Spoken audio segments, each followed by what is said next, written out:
Just looking back at the tape, everything else, how'd you feel the guys came in today, just going through the whole process after your loss like that? Yeah, I mean, I'm disappointed, but go through our normal process. Here's the good, here's the bad, here's what we got to do better. And so made those corrections and then talked to them about expectations again, which doesn't change. That's every Monday. And on to Chicago. If Swaim's banged up, how do you feel about where Blake Whitehart is in his? He's doing good. He's been improving every week. We'll see how Jeff comes along this week. We'll kind of get that over the next 24, 48 hours. But I like where Blake's at. I mean, he's improved his game. He gets a lot of reps during practice, so he's been here for a long time now. So if he's got to go, he'll be ready. Amari had a block on Nick Bosa that put him to the ground. What have you seen from his development as a pass blocker? He's been fantastic. I mean, that's one of the reasons he's in on third down. His protection is huge on third down. He's honestly done that. That was part of his role, why he made the team in the first place, is because of his value on third down. He steps up in A-gaps and blocks linebackers and safeties blitzing, and then when we ask him to chip and chunk, he does a good job. And then you saw, a couple checkdowns that he catches. He does a good job with it. The pass rush hasn't been as productive the last couple weeks as they were to start the season. What do you attribute that to? Yeah, I would say, that versus that game, how we decided to defend them. We weren't rushing a ton of guys a lot. And then certain offenses get the ball out a little bit. But that's always, philosophically, you have to affect the quarterback pre and post snap. So we got to make sure that we're rushing the right way, whether it's 3, 4, 5, 6, 7 guys collectively as a unit to affect the quarterback, because that matters playing defense. I know Zach asked about Amari and his pass blocking, but it seems like overall your pass protection has been pretty solid as of late, and they just continue to get better as Kyler tries to get comfortable in his offense. Is the pass protection at the level that you want it at? Do you think it can get better, or is it? Yeah, I do think it can get better, but I do think that that's an area where collectively and individually our guys have improved. And all 11 go into the pass game, kind of, but whether it be, 5, 6-man pro action game, I think they're doing a good job. And what you're seeing, I think, is the communication has gotten cleaned up. And guys' technique, when they had some good rushers over there. We blocked them pretty good. So you feel good about, putting some guys one-on-one in known pass to be able to win one-on-one, and that's what our guys did. So I do think we have taken steps forward with that. I always think it can get better. When I see the quarterback on the ground, I always think it can get better, but they're doing a good job with it. Clayton and Cookie are doing a good job. Going off of that a little bit, James said post-game yesterday that you got to be a team that week in and week out, you're getting better as the week goes on. Do you think that the team has continued to progress week in and week out? Yeah, I do. I think, as far as when we set up the week of practice, I always feel like we practice pretty well.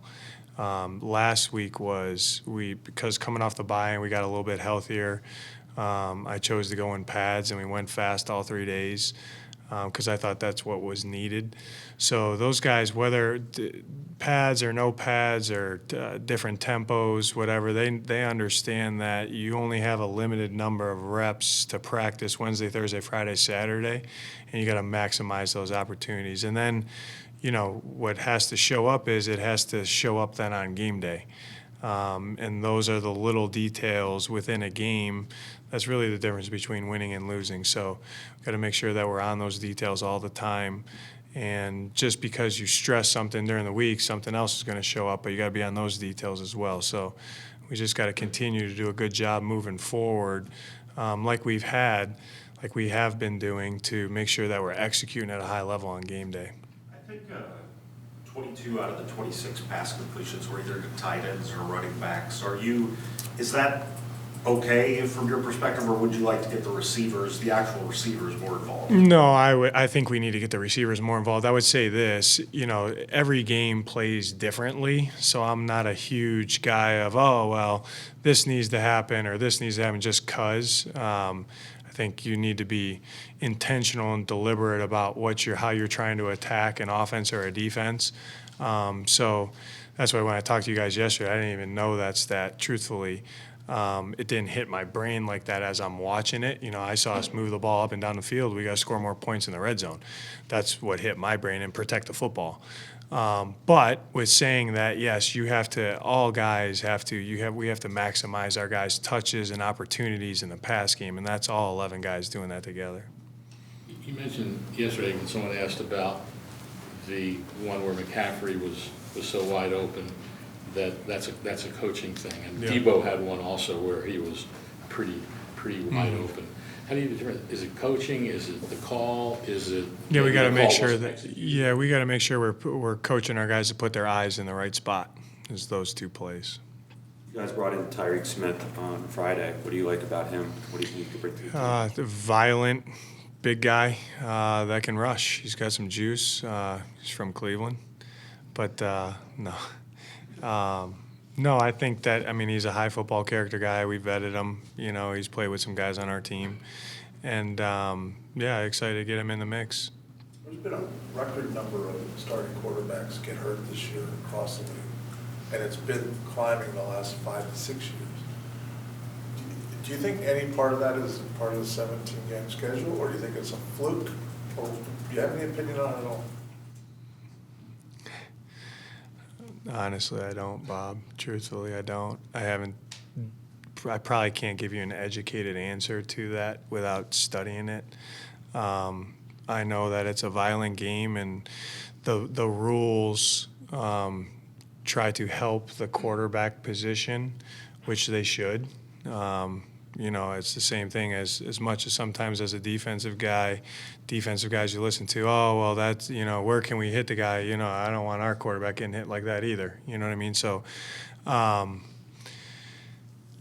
really can't answer that. I would say that it's sometimes how the ball bounces, but I know the rules are in place to try to protect those guys, but also know that they're touching it every play, and there's a possibility to get hit every play. As a follow-up to that, what makes an ideal backup quarterback? In your opinion, if you were in charge of getting your backup quarterback, wherever, whenever, what trait? Yeah, we have that guy on our team right now. I would say what jumps out to me is his brain, because when you're one play away from going in the game and taking minimal reps, really game plan specific reps on 4 days, you got to be pretty in tune to do that.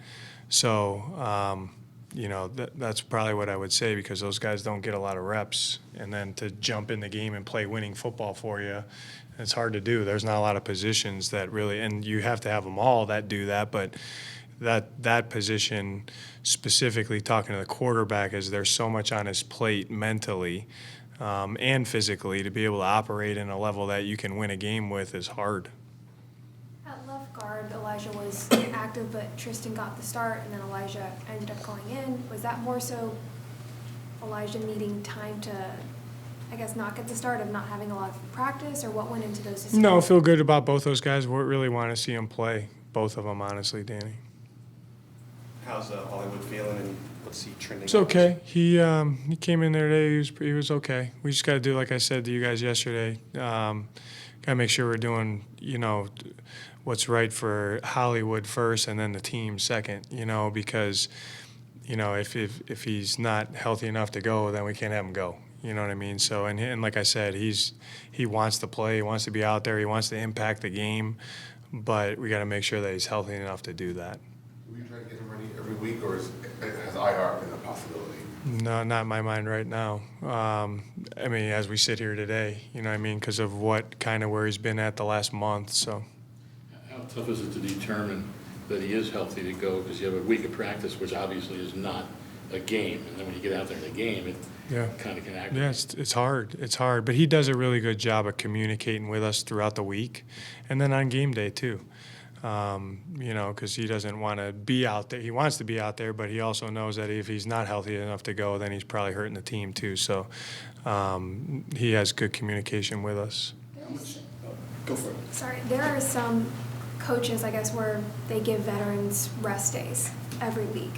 Is that something that you consider or have or would consider? Yeah, I think we've given probably 2. It's case-by-case basis, truthfully. How we set up the week of practice, though, I talked to some of those guys that would be in that category that we're referring to. Our guys don't love that, truthfully. Off the top of my head, Hump, James Conner, guys like that, Gardeck, So I think how we set up the week, though, is we're kind of in tune to that and how many reps and during the game and all that and all those things. But it's not a blanket statement. I do believe in it if it's necessary. Obviously, I want everyone to be out there, but if they need it, they need it. How much harder is it to game plan or adjust when you have a guy like Hollywood go down mid-game as opposed to knowing he might not be available entering practice that week? Yeah, I mean, you got so many guys for so many spots, and that's going to mean, that's why I always talk about pairing of spares. Guys have to know multiple spots going in, you know what I mean? Because he plays different positions too, so guys have to bounce around it and things like that. But we got to be able to understand that and get out there, get aligned, and execute our jobs too when they're in different spots to play good offense. Did you pull Phil out of the game, or did the trainers pull him out? No, it's all of us together. JT, knowing about Amari's background, his journey to get here, just does he bring like a little bit more drive? Like, what do you see from him, and like what he brings to this team? Yeah, I mean, his football character, again, you guys know what I'm going to say, is through the roof. He's very upbeat, positive. He maximizes opportunities, loves to prepare, loves to practice. He's a guy that when he makes a mistake, he can really self-correct it and doesn't make the same mistake twice. He's been productive for us when he's out there. He was really coming along, and then he kind of got nicked. And now he's back and playing good football for us. I mean, it was really good by Monty where we got him. I mean, I love the guy. Coach, thank you. Thanks. Go ahead, Bob. Is it too early to ask about the Bears, and if I may? No, yeah, go ahead. Where you go? Justin Fields is an interesting Yes, he is. guy. Yeah. What do you make of him, and how you defend that guy, because you don't know who you might be getting? Yeah. Well, no, I mean, here's what I know about him. He can make every throw on the field, and when it's cold and rainy in Chicago like it's going to be.